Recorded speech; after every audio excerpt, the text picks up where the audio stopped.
the 141st day of class, and we are continuing on learning about genocide, and I don't even know what to label today. So I called it Calamities, Atrocities, and Horror Shows, because that's about right. And I'm going to hit you today with 12 of the worst events in human history, absolute misery and pain and suffering and destruction. And I want to ask this fundamental question. Were these events genocides or not? Where do we draw the line? Should we be very open with what we define as a genocide, or should it be very specific? And people debate this. Historians debate this. In class today, we debated it, and people saw it differently, and that's okay. However you feel is fine. I just want you to back it up with evidence. So what else could these historical events be considered besides a genocide? Now, ethnic cleansing is the expulsion, imprisonment, or killing of an ethnic minority by a dominant majority in order to achieve ethnic homogeneity. So let me put that into plain English. We're going to get rid of a group of people, and I don't care how, whether you put them on a train or ship them off on a boat or we kill them. I don't care. We want them out so we can all be the same. That's ethnic cleansing. Now, crimes against humanity, the definition of that, it's a deliberate act, typically as part of a systematic campaign that causes human suffering or death on a large scale. Okay, so genocide certainly is a crime against humanity, but can there be other events in history that can also be considered crimes against humanity? Mass killing, the definition is an episode of sustained violence in which at least 1,000 non-combatant civilians from a discrete group are intentionally killed within a period of 1 year or less. Okay, so that means you are taking out 1,000 people who aren't soldiers and intentionally killing them within a period of a year. Now, to me, this definition strikes me as a little arbitrary. Why 1,000? So you're telling me 999 people that are from a discrete group that are killed in 366 days doesn't count? So again, where do you draw the line? I'm not sure. And then a military action. Now, a military action is defined as a coordinated land, sea, and air force organized for an invasion, battle, conflict, engagement, or fight. A hostile meeting of an opposing military forces in the course of a war, a blockade, encirclement, a war measure that isolates some area of importance to the enemy. So again, are these events in the construct of war? Are they mass killings? Are they crimes against humanity? Are they ethnic cleansings? I don't know. Now, the UN Convention wording is this. It was adopted all the way back in 1951. And this is Article 2 of the Convention, and it defines genocide as any of the following acts committed with the intent to destroy, in whole or in part, a national, ethnic, racial, or religious group as such. Killing members of the group, causing serious bodily or mental harm to members of the group, deliberately inflicting on the group conditions of life calculated to bring about its physical destruction in whole or in part, imposing measures intended to prevent births within the group, forcibly transferring children of the group to another group. And the convention also imposes a general duty on states that are signatories to prevent and punish genocide. In other words, if you see it going on, you better stop it. So that's from the source of the UN.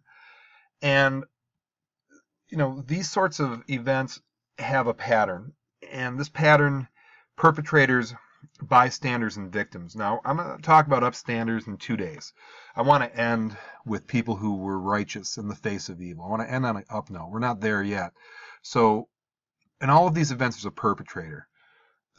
A group that did the cruelty, did the killing, did the horrible stuff.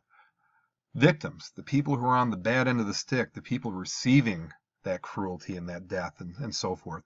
And bystanders, people that did nothing. And you have to ask yourself, if you could have done something and you chose not to, I'm not saying you're as bad as the perpetrator, but you're close. And if you think about it, that's true. So we started with this event, and I know we already learned about it, the transatlantic slave trade. 400 years of people being enslaved and forced to labor for other people's benefits. We know what this is. So in terms of genocide, is it genocide? Now, if you use the 10 steps, I would argue it has 8 of the 10 steps. However, was the intent to destroy. Now, you did learn in the Middle Passage that a quarter of the people did die in transport. However, was that the intent, or was that collateral damage for what was going on? Would it fit into the UN definition of genocide? And had some real good discussions on this one in class, and people saw it different ways, and that's the first one. The second event was what happened to the Native Americans from Jamestown in 1924. And we talked in class, and the main cause of their demise was disease, correct? So can we consider this genocide? Was it intentional, or was it nature or a disease that caused this? However, people brought up, once they realized that smallpox was destructive, Native American groups were given smallpox blankets in the hopes of killing them. So was it the historical construct of manifest destiny and social Darwinism, and America was just behaving like everybody else was behaving at the time? Or was it genocide? Now, would the reservation system prove that it wasn't a genocide? So even though it's horrible, people are put separately, they're not killed. Is that showing that it's not genocide, or is it genocide? You know, case in point, there are some groups of Native Americans that are no longer on this planet. Extinction was achieved. The first indigenous people that Columbus met in 1492 are gone, absolutely gone. So is it genocide? Is it not genocide?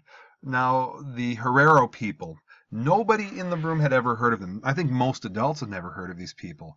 And, you know, was it just imperialism? So the Germans were doing their things in Africa, the Hereros made them upset, and the Germans just killed them to the tune of 80% of them. So was this merely imperialism, or was this conscious genocide? Now, some people pointed out it didn't follow the 10 steps per se. However, is it clearly genocide? The Germans intentionally taking out an indigenous group of people so they could take over their farmland. Is it genocide? Is it not genocide? These are tough questions. The Armenians. This one is hard to say was not a genocide. Is there any way it cannot be disputed as being a genocide? It follows the 10 steps. It follows the patterns that we learned about. However, can Turkey present a logical argument to say they didn't commit genocide? Can you possibly think of one? I struggle to. If you can, more power to you. Now, the Ukrainians, this was 7 million people starved. Now, was this simply a result of communist policies, or was Stalin intentionally getting these people out of the way? So people are asking me, what was Stalin thinking? Is there any evidence to what Stalin wrote or said? And I agree with you. You have to dig deeper into Stalin's psyche and the Russian leader's psyche. Was this an unintended result, or was it intentional? And you can make that argument. If it was intentional, it's certainly genocide. If it was just a result of communist policy, it wasn't. Now, what happened at Nanking to the Chinese, as the Japanese were the perpetrators, horrible, absolutely horrible. I can't even get into the details of how bad, but was it in the construct of war? Did this cross a line? Does this shed light to why during World War II we fought the Japanese with such, ferocity? These are the people during this time period who could do such a thing, and they did Pearl Harbor and the Bataan Death March and all sorts of horrible stuff. Did it justify how heavy-handed we were to the Japanese during World War II? And this is an absolute horror show, but again, I don't know if you can consider it genocide. I think that would be a real challenge to. Now, the opposite of this is the Holocaust. If you do not call this a genocide, I don't know what you're thinking. I don't know how Holocaust deniers can exist in modern times, considering the overwhelming, enormous body of evidence that proves it to have happened. Now, some people go to the extreme and say this is the only genocide of the 20th century, that Armenia doesn't count, and Rwanda doesn't count, and so on and so forth. Now, that's a very strong view. How can you justify that? But clearly, this is a genocide of tremendous calamity as we go through how many people have died. It's different groups have died. Again, similar to the Ukrainians, when Mao Zedong took over China in this Cultural Revolution, was it merely a result of communist policy, or wasn't intentional? Very similar. You have to dig deeper to answer that question. Cambodia's killing fields in the 70s. Again, are you loving communism? See how well communism works out? Was this communist policy or was it genocide? Now, Pol Pot gave the line, "What is rotten must be removed." What does this reveal? I'll tell you, does that reveal genocide more so than accidental policy? Bosnia and Herzegovina. This happened when I was a senior in high school. Yugoslavia broke up. Now, was this just a product of a country breaking up? It was a matter of geopolitics, or was it genocide based on religion? Now, there was a man named Slobodan Milosevic, evil man, who intentionally wanted to harm. Does that make it a genocide or not? I don't know. These are tough questions. I want you to answer them for yourself instead of just listening to what I think. Rwanda, 1994. Now, the world did not get involved. Clearly a genocide with machetes of the most brutal kind. But again, where was the world? If you go back to that UN declaration, it said, if you sign that, you're supposed to help out whenever you see genocide. This is genocide going on, and certainly America didn't get involved like we should have. And similar to what was going on in Sudan. In Sudan, President Bush called it a genocide. Was he quick to jump the gun? What did the world do to prevent it? Now, notice this is empty because there are still problems, and I don't know how long they're going to go on. So where do we draw the line saying it's genocide, it's not genocide? I don't know. And I want you to dig deep into these to come up with your own opinions. But I want to end with the words of Adolf Hitler. And I think this sums up, what we're talking about today. And it reads, "Our strength consists in our speed and in our brutality. Genghis Khan led millions of women and children to slaughter with premeditation and a happy heart. History sees in him solely the founder of a state. It's a matter of indifference to me what a weak Western European civilization will say about me. I have issued the command, and I'll have anybody who utters but one word of criticism executed by firing squad. That our war aim does not consist in reaching certain lines, but in the physical destruction of the enemy. Accordingly, I have placed my death head formations in readiness for the present only in the East, with orders to them to send to death mercilessly and without compassion men, women, and children of Polish derivation and language. Only thus shall we gain the living space, Lebensraum, which we need.